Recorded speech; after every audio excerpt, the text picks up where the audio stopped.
خانم دکتر راهپیما از لندن با ما برای این پروژهشون که پروژه خودشون هم بود هماهنگ کردن و کارشون آماده شده. ما تمام تلاشمون رو کردیم که کار زیبایی باشه و واقعا لطف کردین. سپاسگزارم ازتون. کار من کاری بود که تلفیق مدرن، کلاسیک و همه چیز با هم.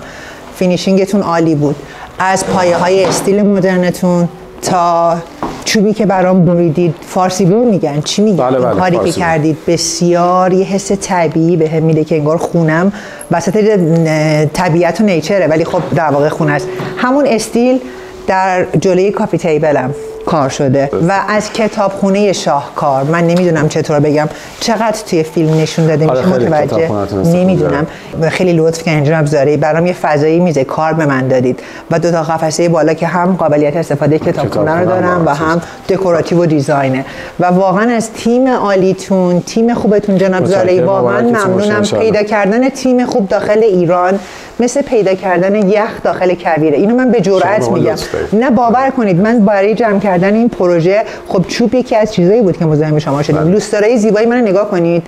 از یعنی از سقف تا کف، یعنی هر چیزی که خواستم به همون نحو و به احسنیت درآوردید. سپاسگزارم از لطفتون.